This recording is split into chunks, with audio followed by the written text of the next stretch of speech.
तो इस प्रोजेक्ट, इस भ्रष्ट प्रोजेक्ट, इस घोटाले, इस महाघोटाले के विषय में हमारे कुछ सवाल है।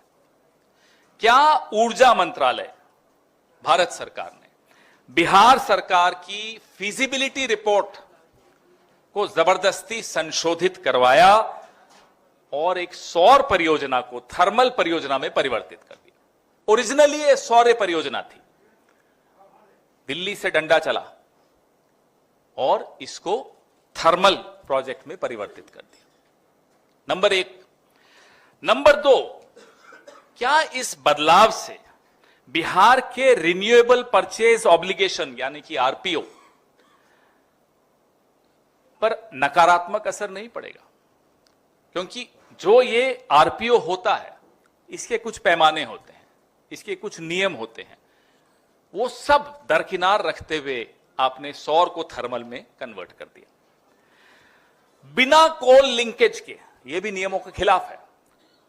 कोल सप्लाई का कोई लिंकेज नहीं था, उसके बावजूद टैरिफ आधारित बोली प्रक्रिया के तहत यानी कि टीबीसीबी के तहत थर्मल पावर का प्लांट शक्ति नीति के प्रावधान B4, B for Bombay, B for Bihar, B4 के प्रावधान के तहत जारी कर दिया गया। यह भी केंद्र सरकार के दबाव के बाद।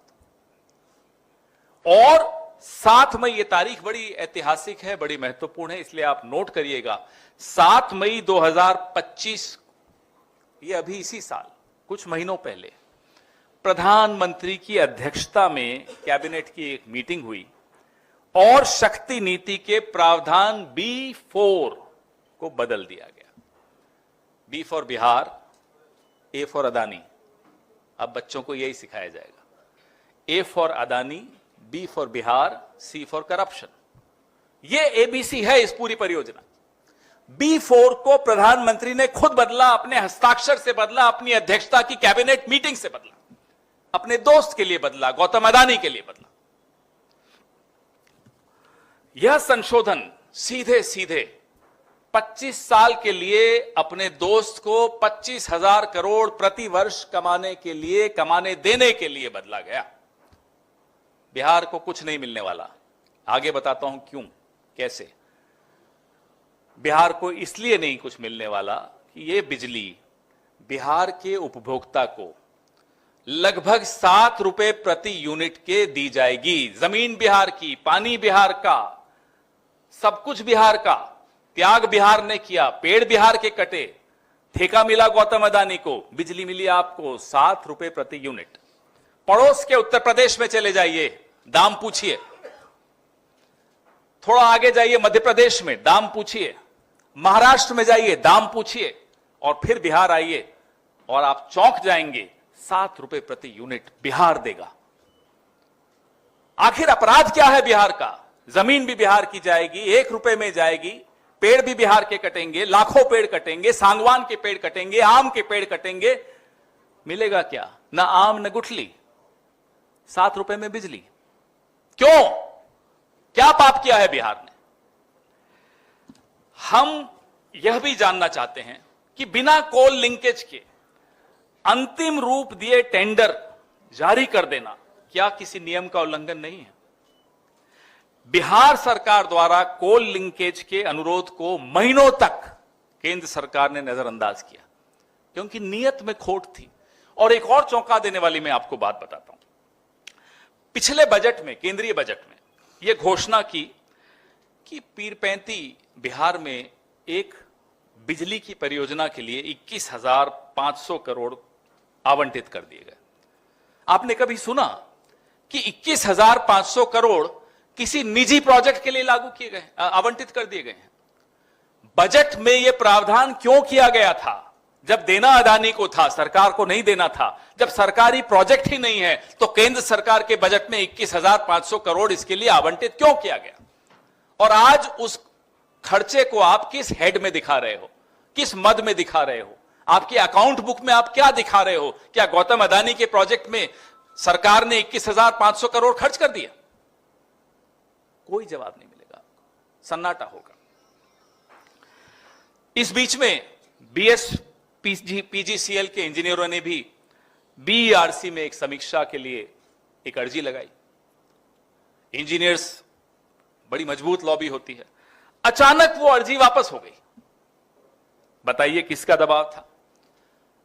केंद्र सरकार का दबाव था, किसी उद्योगपति का दबाव था, या उस उद्योगपति ने सरकार के माध्यम से इंजीनियर्स पे दबाव डाल के ये अर्जी वापस ले ली?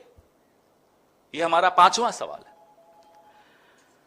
55 एमजीडी गंगा जल की स्वीकृति के बिना, एक तो मैंने आपको बताया कोल लिंकेज नहीं था, अब मैं आपको दूसरी बात बता रहा हूं कि 55 एमजीडी पानी गंगा का, उसकी स्वीकृति नहीं हुई, उसकी इंतजार भी नहीं करनी पड़ी। थर्मल प्रोजेक्ट का टेंडर जारी हो गया। आप लोगों ने कई टेंडर्स देखे हैं, काफी अनुभवी हैं आप लोग। आप जानते हैं कि टेंडर जारी करने से पहले कई चीजें, कई मानकों पर खरा उतरना पड़ता है, कई फाइलें कंप्लीट करनी पड़ती हैं, कई कागज लगाने पड़ते हैं फाइलों पर, तब जाकर टेंडर इशू होता है। लेकिन नहीं, गौतम भाई का मामला है, टेंडर जारी करने से पहले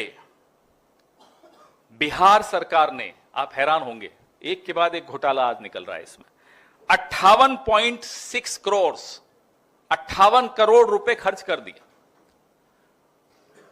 अदानी को टेंडर मिलना है, आप सबकी जेब से जो टैक्स का पैसा जाता है वो इस प्रोजेक्ट पे सरकार खर्च कर चुकी है। किसके लिए किया साहब? जब आपको प्राइवेट उद्योगपति को देना है तो आपका पैसा क्यों लिया जा रहा है?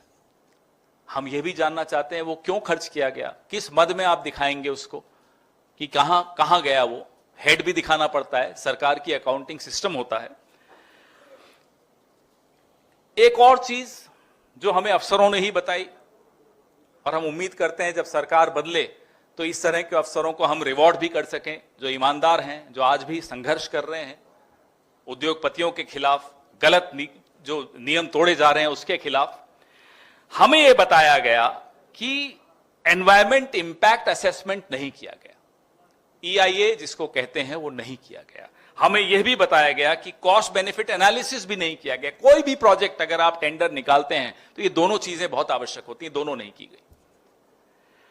हजारों पेड़ों की कटाई के विषय में ये तभी हो सकता है जब आपने एनवायरमेंट इंपैक्ट असेसमेंट किया ही नहीं है। तो कुछ भी नहीं किया। 21,500 करोड़ पहले बजट में घोषणा करके वाहवाही बटोरी कि देखो बिहार के लिए सरकार क्या कर रही है। प्रोजेक्ट दे दिया एक प्राइवेट आदमी को। तब भी हमने सोचा शायद बिहार को 2 रुपए 3 रुपए प्रति यूनिट बिजली मिलेगी। बिहार से को 7 रुपए प्रति यूनिट बिजली मिल रही है। बिहार 1050 एकड़ जमीन 1 रुपए में अदानी को दे चुका है। हम जनता की अदालत में यह मामला लेकर आए हैं। आप सबके माध्यम से हम चाहते हैं कि ये सवाल आप सबसे पूछें कि ये डबल करप्शन सरकार, डबल इंजन तो नहीं है, डबल करप्शन सरकार ने बिहार के हितों पर इतना गंभीर कुठाराघात किया है। और हम ये घोषणा कर रहे हैं, दिल्ली से भी कर चुके हैं, सड़क, संसद, बिहार की विधानसभा में इस मुद्दे को अंत तक ले जाएंगे।